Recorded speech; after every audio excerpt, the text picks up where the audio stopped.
Hello everyone, I'm Jacques, and welcome to episode 2 of my series on painting A Song of Ice and Fire miniatures. Last episode, we primed the miniatures after quickly washing them to remove any residue from the factory. Today, we'll be taking these same miniatures and dry brushing them with a light coat of white on all of the raised edges. This will be of particular interest to you if you don't know what dry brushing is, which was certainly the case for me not so long ago. I found it actually quite difficult to find videos that showed dry brushing in its entirety, so hopefully this video will be helpful to you.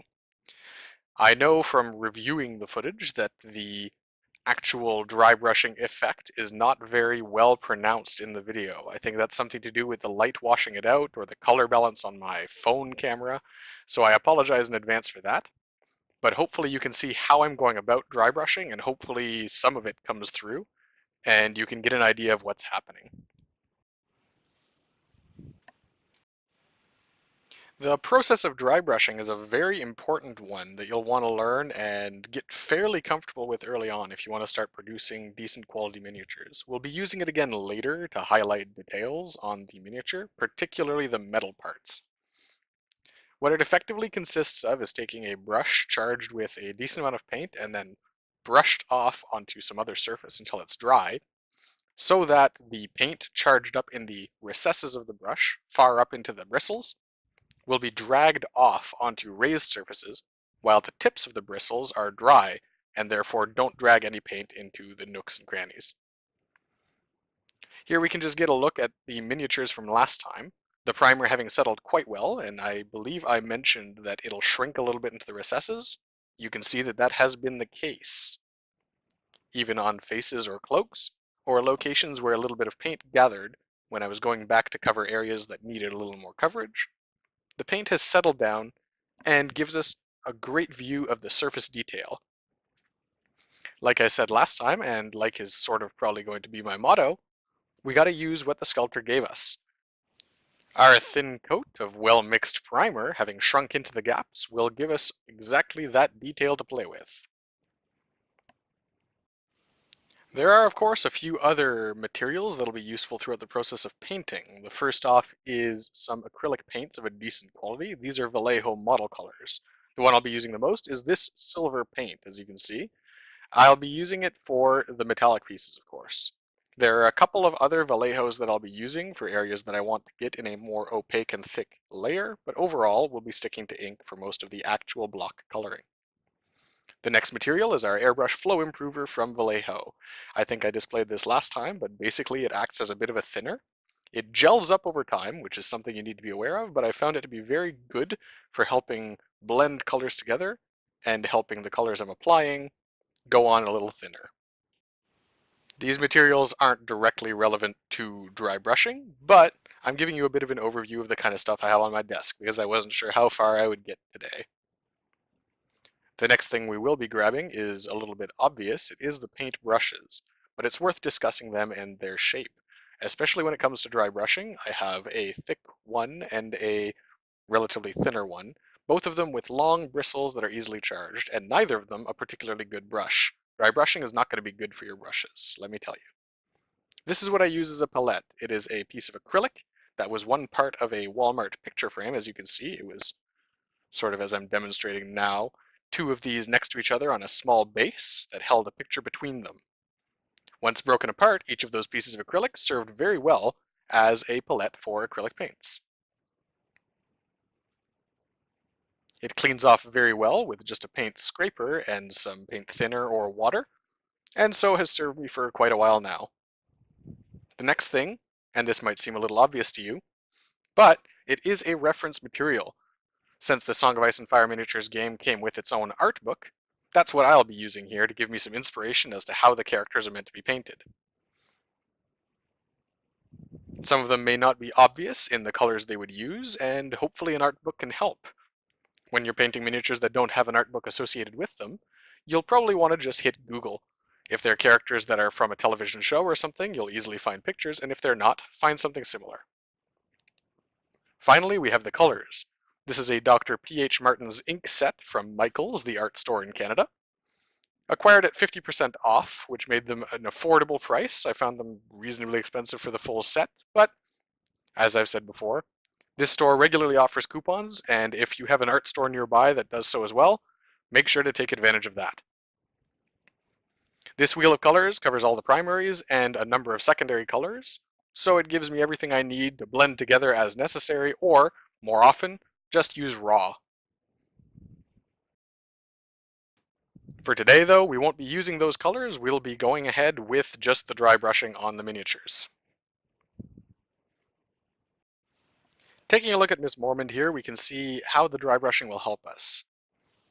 On Miss Mormont here, we can see that there are many raised surfaces across her gambazon, her cloak, and her mace that the process of dry brushing will allow us to highlight, leaving the crevasses still the light gray that our primer was.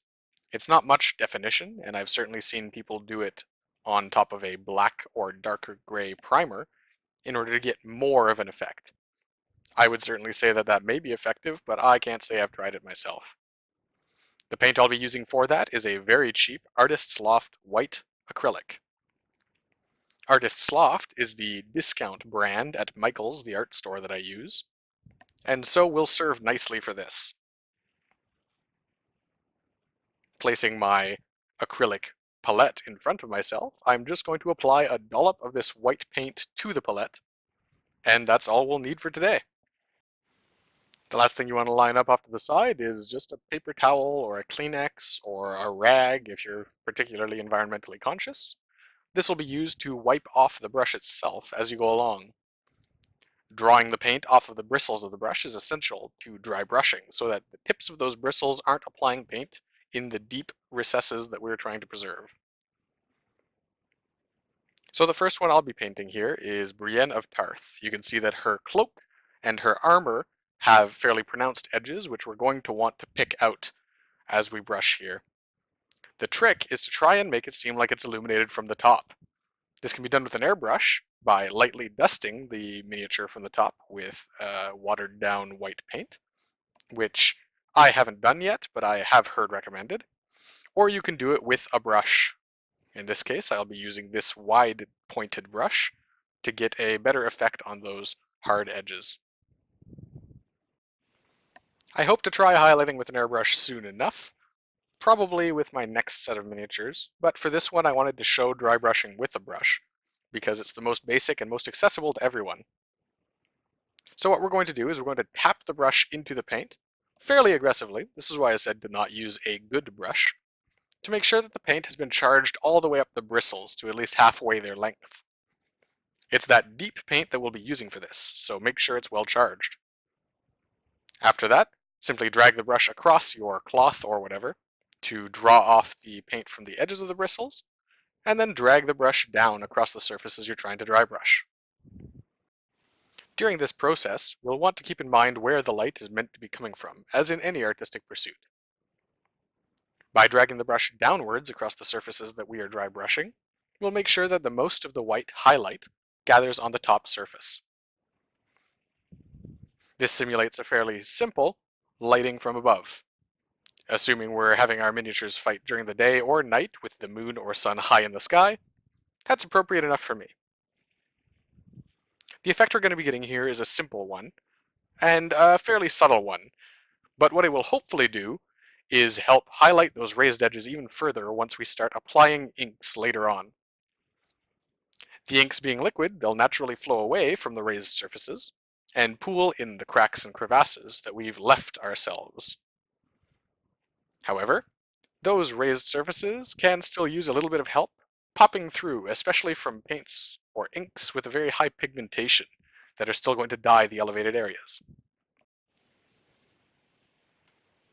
As I've said, based on the difference between the white we're using and the light gray of our primer, there isn't going to be a lot of contrast here, so it's not going to be a crazy pronounced effect. Using a darker primer may make the effect more pronounced, but I can't vouch for how well the inks will lay on, which is why I personally am using both light colors. I also can't say for sure how much of an effect this has, but I did notice something of a difference when I tested miniatures that had been dry brushed before and miniatures that had not been dry brushed. Not that it was the most rigorous of testing. This again is not the most complicated of processes, though it is a very important one, just like the priming. I've said pretty much all I have to say about it, so barring any comments I may make later or our conclusion to this video, I'll just leave you with the footage of myself continuing the dry brushing across all of the miniatures. Hopefully this footage will give you something to skip through if you're not interested, or at least find some areas where you're wondering, I wonder how he's going to dry brush blank. And you can skip to that and take a look. Enjoy!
Like I said while prepping these miniatures, I was very excited to undertake the painting, and by extension dry brushing, of this fur cloak.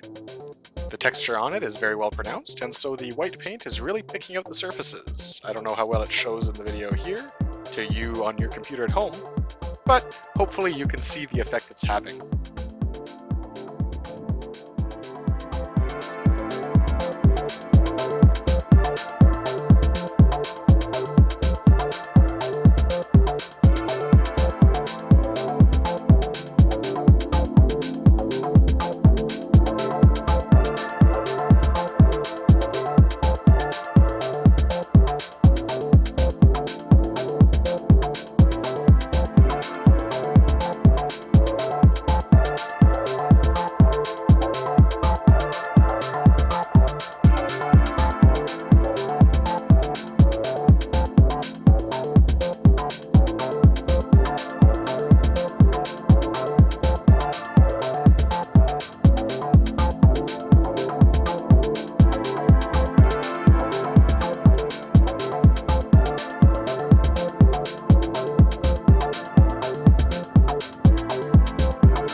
against chainmail is another example of something that benefits greatly from dry brushing. Dragging down from above will make sure that the chainmail is highlighted as appropriate for the lighting. And later on, when we come around to painting the miniatures with their colors, we'll be dry brushing it again, this time with silver, to make the rings themselves look more metallic.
Forgive me as I spend the next few seconds just messing with my camera, trying to make that dry brushing pop more for you.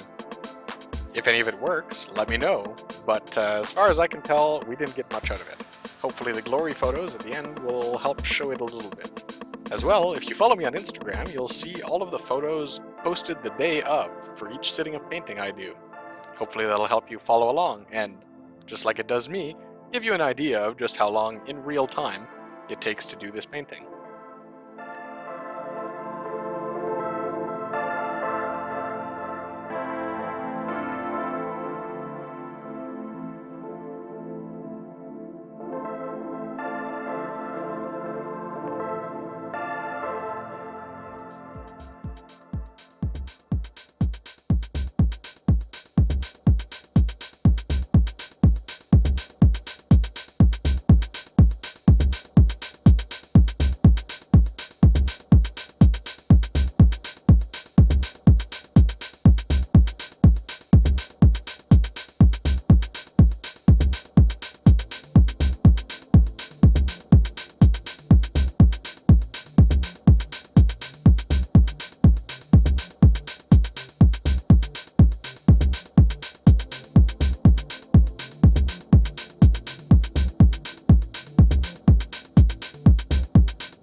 And that concludes the dry brushing process.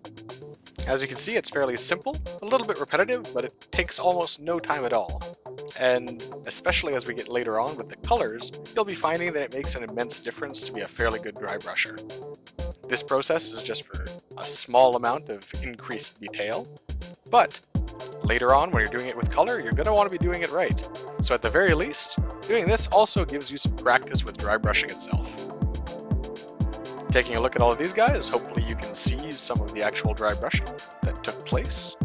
On my screen it's showing up fairly well, but again, who knows really, I'm still just starting out with this kind of thing, and a cell phone camera is something of a rudimentary tool for filming this kind of macro detail. Ms. Mormont in particular has a very good dry brush on, particularly with that cloak, which I will not stop talking about, thank you very much. Really looking forward to see how she looks when she's colored. And of course, Brienne of Tarth is fairly simple, but lots of hard edges give lots of points for the dry brushing to really catch on. I'm going to fiddle with my camera again, and I think on a couple of those settings you can see the dry brushing really in effect on the front of her breastplate and on her pauldrons.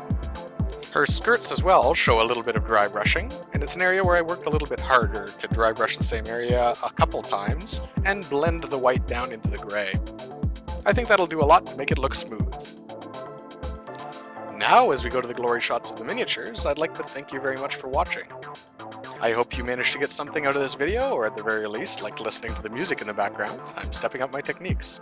Today, we've covered dry brushing the miniatures in preparation for later inking. Next time, we'll be coming in to start blocking in the colors with our inks and getting those base colors down. Until then, play some games for me, everyone.